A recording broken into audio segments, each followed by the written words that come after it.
International demand for flexible and affordable construction requires a new approach and highly efficient building technologies. Now, with $10 million already invested, Rwandan-based company STRAWTEC hopes to place the country at the forefront in Africa for construction using locally manufactured, sustainable green building solutions. Take a look.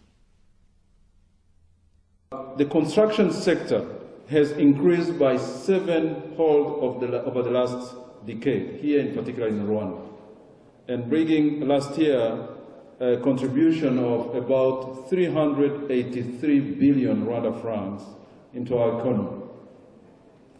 The second, the Kigali city needs 40,000 new housing units to be built each year. Of course, we all now understand the main challenge, which is really the raw materials, because a number of the raw materials for constructions are currently imported. Cement, gypsum, that represent 10% of the total imports, particularly last year.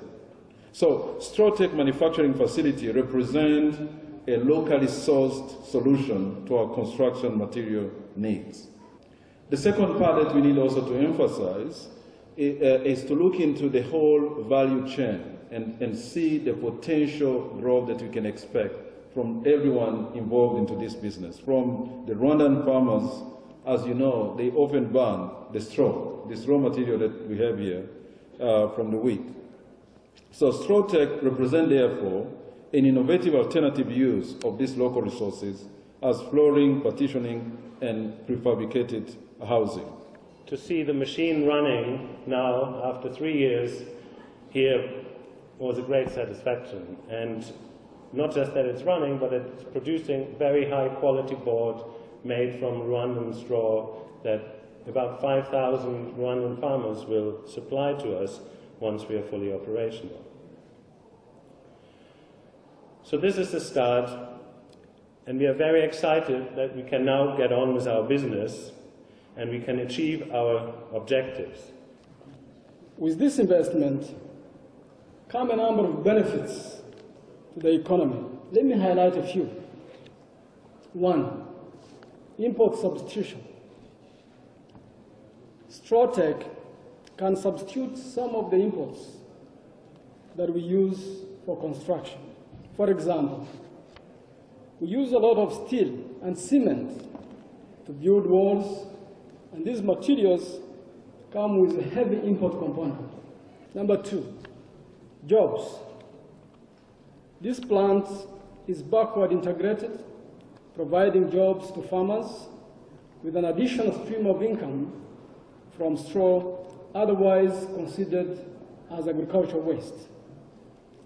Farmers in all wheat growing districts, and as we've seen, farmers in all the rice growing districts will benefit directly from this investment.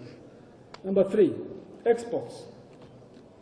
The straw panels will now join our growing portfolio of non-traditional exports, regional markets, realizing export revenue, and improving our trade balance. And by the way, STRAWTEC, if you export 50% of your production, you also get an incentive of 15% corporate income tax, as opposed to the 30%, and that is as per our new investment code. Fourth and last, innovation.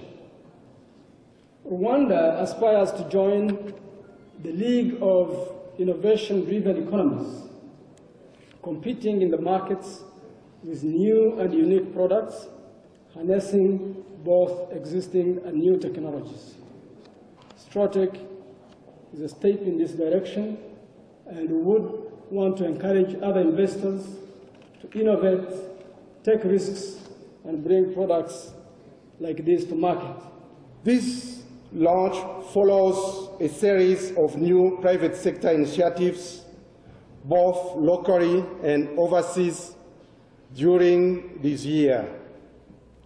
We have witnessed new modern markets springing up countrywide as a result of carrying out collective investments, skyscrapers and towers emerging in the central business area of the city, as well as the outskirts. The Kigali Special Economic Zone is home to 83 industries, and among them, 33 are fully operational. And this is one of the enabling environments that the government continues to create for investment. For the past 5 years, Rwanda has been improving its score on the Global Competitiveness Index as compiled by the World Economic Forum.